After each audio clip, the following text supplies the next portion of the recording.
emisiju, a danas ću vam nešto više govoriti o dva ključna minerala koji će vama na potpuno prirodan način riješiti vaše probleme sa želucem, sa nečim što se naziva GERD, nečim što se naziva gastritis, recimo refluks, kiseline, žgaravica, što veliki broj vas nažalost pati. To je praktično u cijelome svijetu enorman porast, svake godine praktično sve više i više osoba ima ove tegobe koji značajno onemogućuju nekakav normalan način života. Jer nažalost, ja to znam u svojoj praksi, velika većina vas kontinuirano se potpuno pogrešno liječi, gutajući razne vrste tableta, ali pogrešnim načinima liječenja, i vi nažalost dobivate to što dobivate, kronični oblik gastritisa, refluksa, gerba i sl.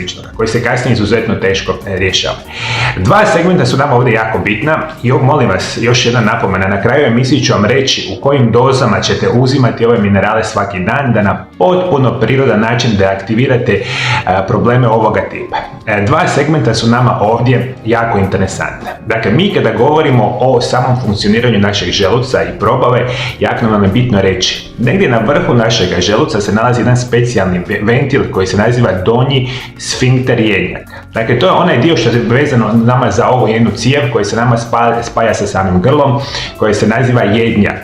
Taj sfinkter ćete mi shvatiti kao da je jedan ventil koji, kada mi recimo konzumiramo hranu, ventil se otvori i onda kroz sam ventil upada u želudac određena vrsta hrane, i kada je naš ventil funkcionalan i kada je naš ventil u potpunosti u redu, on će se kasnije zatvoriti i ona razina želučane kiseline ili želučanog sadržaja ne može se provlačiti ovdje gore u sami jednjak. Međutim, vi kada imate ove vrste tegoba, prije svega imate problema sa kiselosti u želucu, imate problema sa jako otežanom funkcijom samoga sfinktera. Dakle, donji sfinkter jednjaka mora biti u puno boljoj perspektivi. I ono što se događa, vaš sami sfinkter ili dakle taj ventil ne radi kako treba, on se dovoljno ne zatvori i vi kad pojedete nešto, vama se aktivira izlučivanje želučane kiseline prema ždrijelu i jednjaku i isparavanje, i onda vi dobijete sva ona simptome vezano uz žarenje, bolove koji vama kasnije potpunosti oštećuju i želudac i sami jednjak, ponekad te simptomi odlaze čak do gornjih dišnih puteva. Međutim, postoje prirodne opcije koje su vama itekako potrebite i tu igraju ključnu ulogu dva minerala. Svaki od ovih minerala, ja praktično sam siguran, ukoliko imate kronične tegobe, da su vama u kroničnom nedostatku. Prvi mineral koji će vam značajno pomoći riješiti vaše tegobe biti će nešto što se naziva magnezij. Mi kada govorimo o magneziju, on je drugi najzastupljeniji mineral u našemu tijelu i sudjeluje praktično u preko 300 biokemijskih reakcija svaki dan da smo mi sami kao osobe zdravi.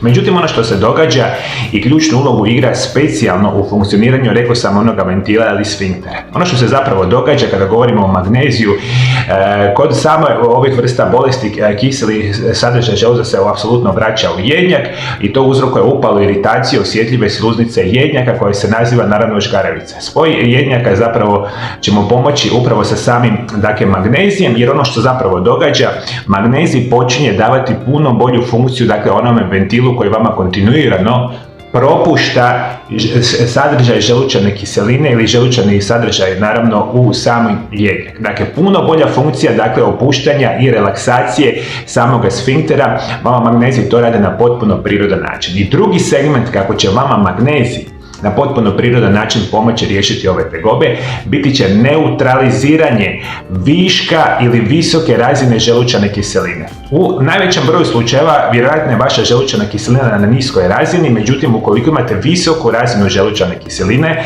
pa ona propušta se kroz sami ventil, tu magnezij ima uz svoje biokemijske procese na potpuno prirodan način smanjuje visoku razinu želučane kiseline i vama će se ta situacija na potpuno prirodan način stabilizirati. Drugi mineral koji je ključan za zdravlje vašeg želuca i rješavanje ovakvih tegoba biti će nešto što se naziva kalcij. Mi kada govorimo o samome kalciju, govorimo o izuzetno bitnom mineralu koji je ključan za kontrakciju mišića, zbrušavanje krvi, normalno funkcioniranje između stanica, održavanje normalnog srčanog ritma, kontroliranje visokog krvnog tlaka i naravno za zdravlje naših kostiju i zubi. Ono što je recimo jako bitno za reći.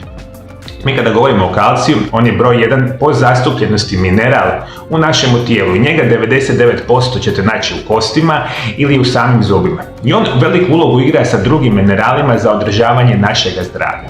A što je nama sad jako bitno za reći, kada govorimo o samome želucu, govorimo da klinička ispitivanja samoga kalcija ukazuje da kalcijev karbonat djeluje na brzo povećanje pH vrijednosti želuca, neutralizirajući želučane kiseline koji se izlučuju kao odgovor na gutanje hrane. Ovo povećavanje pH vrijednosti čini želučani sadržaj manje korozivnim kako bi naštetio sloju sluznice želuca i jednjaka i to obično smiruje ovakvu vrstu tegoba što je nama izuzetno bitno za reći. Dakle, prije svega isto tako normalizira razinu želučane kiseline na potpuno prirodan način.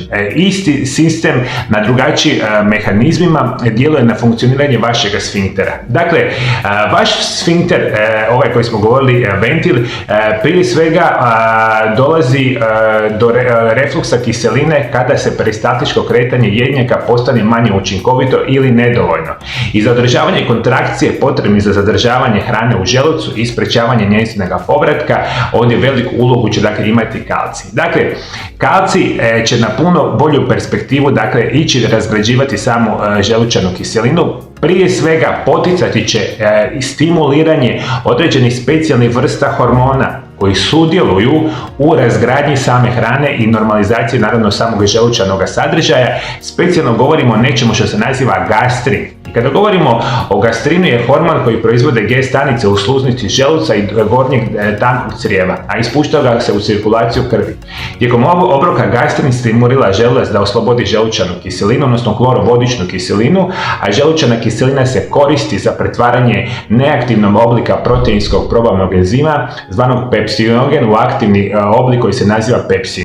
Dakle, iznimno je bitno za reći, vi kada uzimate sami kalcij, on perfektno djeluje na stimuliranje tih probavnih enzima koji će vam brže razgraditi vašu hranu u želucu. Jer veliki broj vas jednostavno imate izuzetno lošu probavu, hrana predugo ostaje u želucu, stimulira samu želučanu kiselinu i tu će nama kalcij igrati izuzetno bitnu ulogu i što je još bitno za reći, on će poticati da puno prije pražnjenje samog želučanog sadržaja iz vašega tijela, što će vama definitivno pomoći u smanjivanju ovih simptoma. Ajde, molim vas, lijepo mi shvatite, magnezij i kalcij su ključni minerali da na potpuno prirodan način da aktivirate ovakvu vrstu problema. Međutim, kao i uvijek moramo napomenuti, veliki broj vas apsolutno nije dovoljno strpljiv, nemate dovoljno i motiva i nemate dovoljno volje da vi date sebi na dugi vremenski period da se ova situacija stabilizira. Što vi već imate probleme, vama kalcij i magnezij će trebati duže vremena da djeluju. Međutim, vi morate sebi dati dovoljno vremena, tjednima i da ne kažem mjesecima uzimati ovo na adekvatan način uz određene vrste pauza da se ova situacija s vama stabilizira. I koje su preporučene dnevne doze koje vi trebate po pitanju ovakve vrste tegoba? Prije svega kalcij uzimate 2 puta dnevno po 250 mg, a magnezij uzimate 3 puta dnevno po 125 mg i osobno smatram, ako uzmete kvalitetne dodatke prehrani, da će vama na izuzetno prirodan način rješavati ovakve vrste tegoba. Praha vam se naziva aru prah. A kada govorimo o aru prahu, on je koristan prehrambeni škrob uzgajan još čak 5000 godina prije Krista, a izvorno je poznat po tome kao nazivan se aru ili kao obrok od obroka. Ono što se danas zna, vrsta praha i naravno koja se pravi od jednog specijalnog gomolja, rekli smo, koji se kasnije suši i pretvara u sami prah, ima prilično veliku količinu specijalno vitamina B skupine. I mi čim koristimo vitamine B skupine, znamo da oni imaju značajnu mogućnost poboljšavanja našeg mozga i samog živčanog sustava, što konkretno znači trnci, žarenje, peckanje ili bilo koji problem ovoga tipa, recimo problemi sa mozgom kao što su Alzheimerova bolest, Parkinsonova bolest, poboljšavanje memorije funkcije mozga, uvijek nam ide s poboljšavanjima i unosom prirodnih oblika vitamina B skupine, upravo nam ovaj aru prah itekako to može napraviti. Isto tako ovaj aru prah je bogat sa nečim što mi nazivamo vlakna, kalijem, željezom, jako nam je bitna situacija. I rekli smo puno puta mi u našoj svakodnevnoj prehrani uzimamo jako malu količinu kalija. A kali nam je između ostalog jako bitan za funkciju našeg srca i krvožilnog sustava, što konkretno znači ukoliko upotrebljavate ovaj prah u svojoj redovitoj prehrani, rekli smo specijalno u zgušnjavanju vaših jela i variva, imat ćete poboljšavanje na potpuno prirodan način funkcije vašeg srca i krvožilnog sustava. I još jedna nevjerojatna mogućnost samog aru praha je upravo blokiranje ili prirodno liječenje samih infekcija mokraćnog sustava. Nažalost, isto tako veliki broj osoba pati ovoga tipa od ovih vrsta infekcija. Ukoliko koristite ovaj aru prah, imat ćete značajnu mogućnost upravo rješavanja ovih tegoba. I ono što još moramo reći što se tiče samoga aru praha, on zgušnjava dvostruko brže od bijeloga brašna, a budući da ne sadrži gluten, pogodan je apsolutno za sve osobe, rekli smo, koji su intolerantne na gluten i boluju od same celijakije.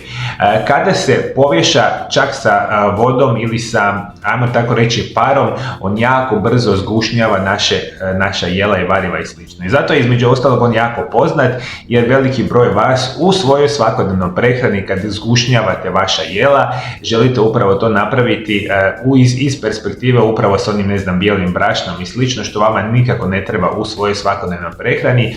Ovaj prah vam je izuzetno zdrav. Dakle, osobe koje imaju problema sa probavom, sa srcem, sa mozgom, koji imate problema sa infekcijama mokraćnog sustava, celijakija, rekli smo i problemi naravno sa glutenom, ova aru prah će vam itekako pomoći. Ajde, molim vas, pronađite ga na svome negdje na internetu ili dućanima zdrave hrane, koristite ga za vaša jela i ukoliko vam je stalo naravno do zdravlja, možete koristiti naravno ovaj izuzetno zdravi prah.